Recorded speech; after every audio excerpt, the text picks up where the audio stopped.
saya Pendeta Timotius Karadi dalam Inspirasi Pelayanan Infinity Ministry. Pada kesempatan ini saya akan menyampaikan tentang merindukan kedatangan Tuhan. Saudara yang dikasihi oleh Tuhan, banyak sekali hari-hari ini kita mendengar dalam khotbah-khotbah maupun siaran-siaran radio Kristen yang menyampaikan tentang kedatangan Tuhan. Namun saya perlu menyampaikan kepada kita semua pada hari ini bahwa dalam kita menyambut kedatangan Tuhan, kita perlu mempersiapkan diri sungguh-sungguh dan mau melakukan apa yang menjadi kehendak Tuhan dan perintah Tuhan itu sendiri. Sebab kita percaya Bapak Ibu Saudara bahwa kedatangan Tuhan itu adalah merupakan janji Tuhan yang disampaikan kepada setiap kita supaya kita memahami dan mengerti bahwa memang Yesus akan datang. Namun demikian, janji-janji Tuhan yang nyata, yang pasti disampaikan kepada setiap kita supaya saudara dan saya itu sungguh-sungguh mempersiapkan diri ini untuk melaksanakan atau untuk melakukan yang namanya perintah Tuhan, yaitu beritakanlah firman kepada setiap orang supaya mereka menjadi percaya kepada Yesus.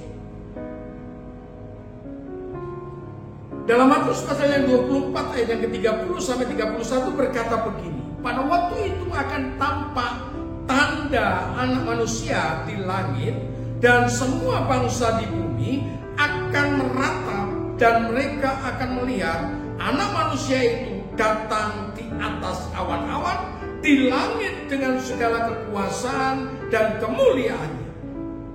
Dan ia akan menyuruh keluar malaikat-malaikatnya dengan meniup sangkakala yang dahsyat bunyinya, dan mereka akan mengumpulkan orang-orang pilihannya dari keempat penjuru bumi, dari ujung langit yang satu ke ujung langit yang lain. Kita mempersiapkan diri sungguh-sungguh bahwa kedatangan Kristus itu merupakan satu kerinduan yang luar biasa, kerinduan yang besar yang perlu kita maknai bahwa kita akan berjumpa dengan Tuhan.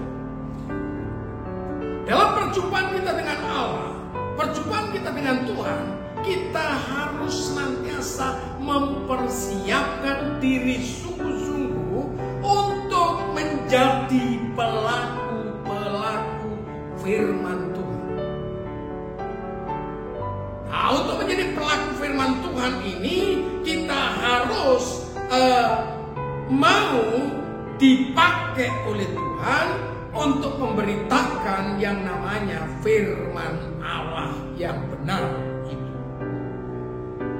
Matius pasal yang ke-28 mengatakan, pergilah, jadikanlah semua bangsa muridku, dan baptiskanlah mereka di dalam nama Bapa, Anak, dan Roh Kudus.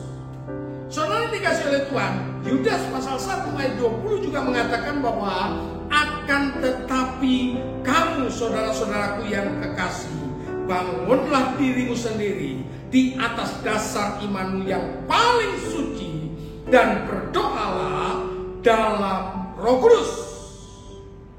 Janganlah gelisah hatimu, katanya Yohanes pasal 14 ayat yang pertama sampai dengan ayat yang ketiga. Percayalah kepada Allah, percayalah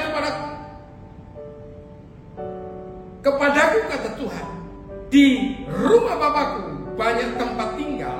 Jika tidak demikian, tentu aku akan mengatakan kepadamu, sebab aku pergi ke situ untuk menyediakan tempat bagimu. Dan apabila aku telah pergi ke situ dan telah menyediakan tempat bagimu, aku akan datang kembali dan membawa kamu ke tempatku, supaya di tempatku di mana aku ada, kamu pun berada. Ini satu peristiwa yang luar biasa, di mana Allah menyediakan tempat bagi kita supaya saudara dan saya ada bersama dengan Tuhan. Haleluya, puji Tuhan. Mari Bapak Ibu Saudara yang dikasihi oleh Tuhan, saya mengajak kita semuanya supaya kita mempersiapkan diri kita sungguh-sungguh, mempersiapkan hati kita sungguh-sungguh untuk berjumpa dengan Tuhan. Puji Tuhan. Dan saya percaya saudara yang ada di tempat ini, saudara yang malam hari ini dengar apa yang saya sampaikan, bahkan yang ada di tempat-tempat yang lain, kita semua akan menjadi pelaku-pelaku firman dan akan berjumpa dengan Bapa di surga. Puji Tuhan. Haleluya. Amin.